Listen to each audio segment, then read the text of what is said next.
In 1815, Europe watched Napoleon fall at Waterloo. But here is the truth most history books rush past. Nearly 1 out of every 3 soldiers under Wellington was Irish. Without them, the battle and the war might have ended very differently. At the start of the 19th century, Britain was locked in a life-or-death struggle with revolutionary and Napoleonic France. The man leading Britain's armies was Arthur Wellesley, later known as the Duke of Wellington.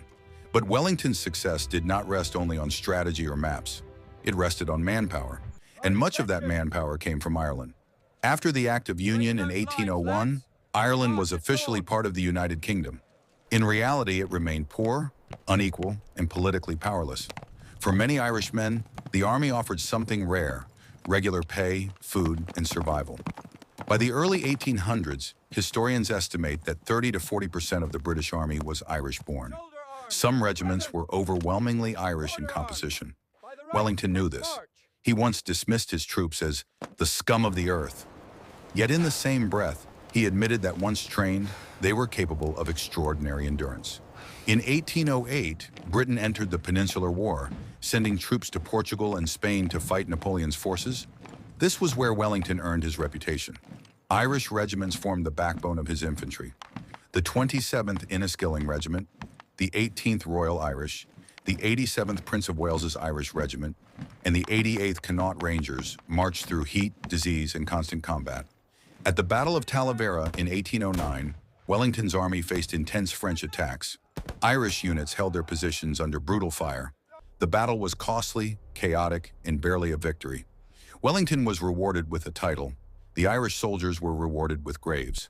In 1810, Napoleon sent Marshal Massena into Portugal with more than 60,000 troops. Wellington met him at Busaco. French forces attacked uphill. Irish regiments stood firm, firing volley after volley.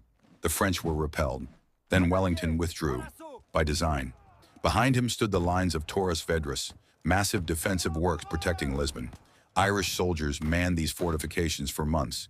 They waited, they endured, and they watched the French army starve, desert, and collapse.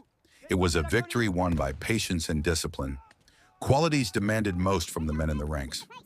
In 1812, Wellington turned aggressive. At Ciudad Rodrigo, Irish troops led storming parties against fortified walls. Casualties were severe. Weeks later came Badajoz, one of the bloodiest sieges of the entire Napoleonic Wars. Irish regiments were ordered to assault the breaches head-on. They advanced under artillery fire, through rubble, smoke, and death. Thousands fell in a single night. When Wellington toured the aftermath, eyewitnesses recorded him breaking down in tears. He called Badajoz a victory he never wished to repeat. By 1813, the tide had turned. At the Battle of Salamanca, Wellington shattered a French army through rapid maneuver. Irish units were central to the attack. For the first time, British-led forces pushed deep into France itself. Napoleon's myth of invincibility was cracking, and again, Irish soldiers paid the price. Then came Waterloo, June 18, 1815. Napoleon returned from exile. Europe held its breath. Irish regiments stood across Wellington's line. The 27th Inniskilling Regiment formed square under relentless French cavalry charges. They were ordered not to retreat. They did not. Out of roughly 700 men, more than 470 were killed or wounded. Yet the square held. Irish cavalry units, including the 6th Inniskilling Dragoons, launched charges that helped disrupt French momentum early in the battle. By evening, Prussian reinforcements arrived. Napoleon's army collapsed. The war was over. Wellington became a legend. Napoleon became history. But many of the Irish soldiers who secured that victory returned to poverty and silence. They helped save an empire that never truly saved them.